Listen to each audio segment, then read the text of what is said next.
There's a lot of dramatic singing in this movie. I'm SirDinosaur from Planet X, and now it's time for a movie review.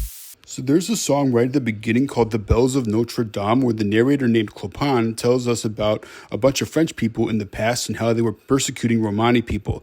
I know they use a different word in the movie, but I heard people have been using that word as a way to be mean to a certain ethnic group. So I'll say Romani instead. I think in the context of the movie, Romani means people that are not just like the French people in charge. So there's one Romani lady in particular who has a baby and is trying to escape this bad guy named Judge Frollo. So she runs to a church to try to claim sanctuary. Frollo chases her down on his horse and knocks the lady on the steps, and she hits her head and dies. Frollo takes a look at the kid and is like, yikes, since the kid is physically a little different, so he tries to drown the kid in the river, but a priest guy shows up and says, no way, you already got this lady killed, you're not killing a baby, you're going to give him to me so he'll be safe, and also we are watching you, pal.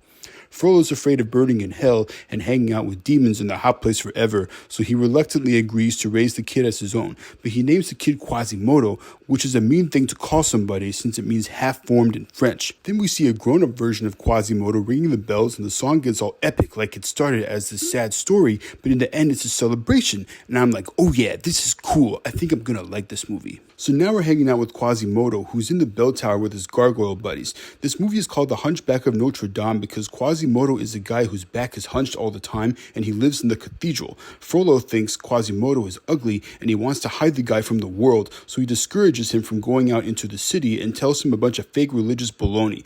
To be clear, whether Christianity is a legit religion or a bogus one depends on who you talk to, but the way Frollo talks about it is bogus and bad, and it shows without a doubt that he is the bad guy and I don't like him. Quasimodo wants to go outside the cathedral and check out the Feast of Fools, which is coming up soon, but Frollo is like, no, don't do that, it's not safe. Quasimodo and Frollo sing this great song called Out There. The first part of the song is Frollo being like, stay in here, away from people, and I'm like, shut up, Frollo, let the guy go have fun. Then the second part is about Quasimodo wanting to go outside and be a part of society and say hi to people and how much it would mean to him. It's really hopeful, and you can tell the guy's excited about it. It makes me want to see him, well, go out there and see what it's like. The French people better be nice to him. Then we see this guy named Phoebus, who's the captain of the guard. Some guards are trying to arrest this lady named Esmeralda, but Phoebus is like, nope, and he kind of embarrasses them. Phoebus seems pretty cool, but then we find out he reports to the bad guy. Frollo tells Phoebus he wants him to find this Romani hideout he's heard rumors about called the Court of Miracles. Quasimodo goes outside to the festival with a hood over his face so that people don't notice him. Clopin sings the song called Topsy Turvy as Quasimodo explores the festival. Quasimodo is kind of bumbling a bit and unsure of himself, so he accidentally falls into Esmeralda's tent. She's taken aback, but she's nice to him. Also, we can tell Quasimodo thinks Esmeralda is pretty. However, she compliments his mask, even though Quasimodo is not wearing one, so she is assuming that Quasimodo's face is a mask since she thinks it's ugly. I've got a bad feeling about this. Quasimodo goes to the square as Clopin is putting on this ceremony that Frollo is apparently watching. Esmeralda does a dance, which the crowd definitely thinks is a little salacious, but I'll allow it since she's got all her clothes on and Esmeralda seems nice.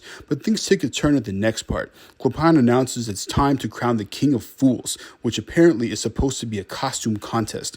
Esmeralda brings Quasimodo up on stage because she thinks he's got a great costume, and she's going around taking people's masks off, and she realizes that she made a terrible mistake since Quasimodo is just there as himself, of course, so everybody is aghast at how ugly Quasimodo is, and it's humiliating at first. But then they put a crown on Quasimodo's head and parade him around as the King of Fools.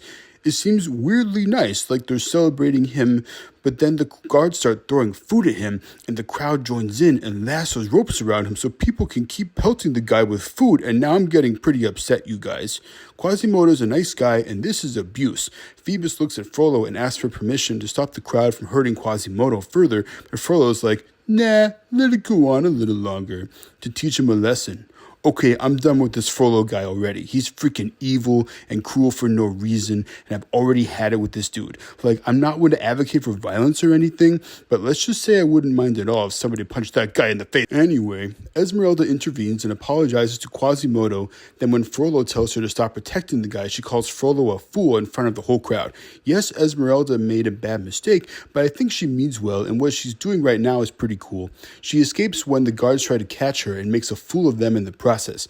Quasimodo is just glad to get out of there though, and he says he'll never disobey Frollo again. Phoebus finds Esmeralda in the cathedral, but he won't arrest her. I think part of the reason is that there is definitely a romantic vibe between them. Frollo shows up and wants her arrested for witchcraft, but Phoebus is like, nope, can't do that. She claimed asylum in the church. It is what it is. Sorry, jerkface, I mean Frollo. Esmeralda sings a song called God Help the Outcasts about how she's sad that people are being persecuted.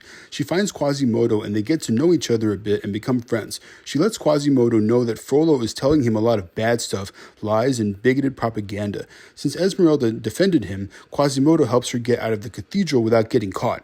Esmeralda wants to stay friends with Quasimodo even though he's scared of going outside again. She gives him a necklace thingy that gives him a map to the Court of Miracles, the Romani hideout that Frollo is looking for. Phoebus approaches Quasimodo as Esmeralda leaves, and Quasimodo gets mad at him, but Phoebus says he's going to leave Esmeralda alone and she's lucky to have a friend like Quasimodo. I think Phoebus is the kind of guy who's starting to realize that he's a decent guy working for the bad guy. Interesting. Then there's a song called Heaven's Light / Hellfire that's about religious stuff and Frollo being paranoid that he's going to go to hell and hang out with demons in the hot place forever because he wants to do not for kids stuff with her.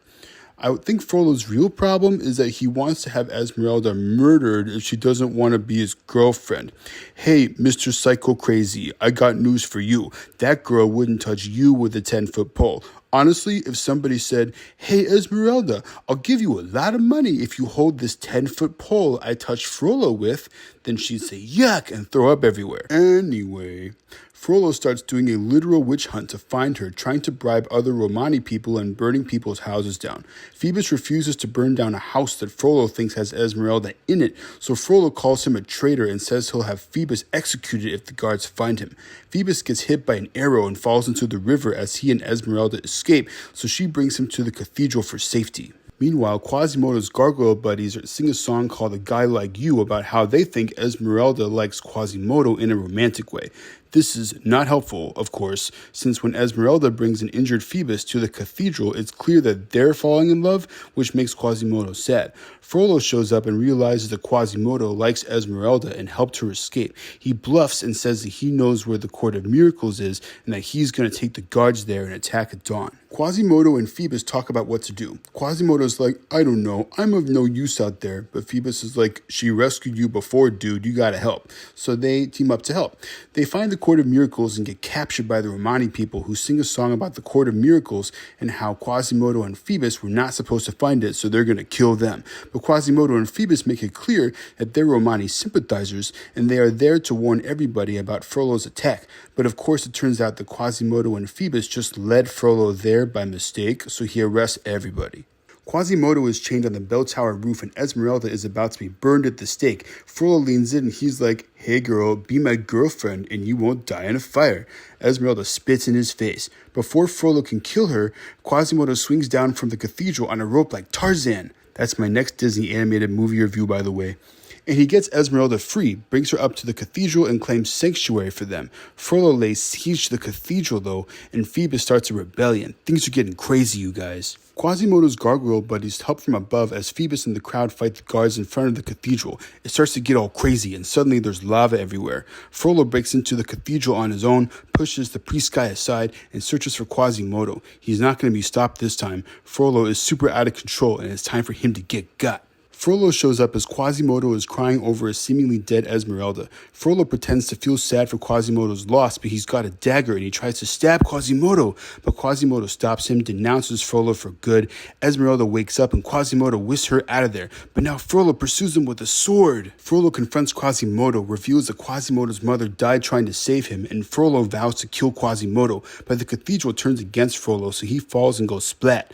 Quasimodo falls off the ledge too, but luckily Phoebus catches him on the way down. So the bad guy is dead, and Phoebus and Esmeralda are in love, and Quasimodo supports them, and that's good.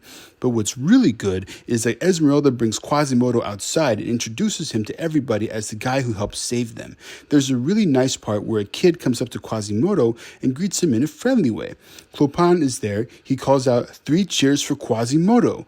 So this time, when everybody cheers and parades Quasimodo around, it's for the right reasons. They're not making fun of Quasimodo, they're celebrating how he's a good guy who helped save the city from a witch-hunting psycho guy. So Quasimodo is accepted now, and he can meet people and make new friends. This movie is pretty dark for a Disney animated film, but it's got great songs and a positive message about judging people about what they are like, not what they look like, and how it's good to go outside and get multiple points of view about stuff so you're not just assuming that everything said by one psycho guy in power is true. So I'd say this movie is good for kids, but not if they're like 5, maybe if they're like 9 or 10.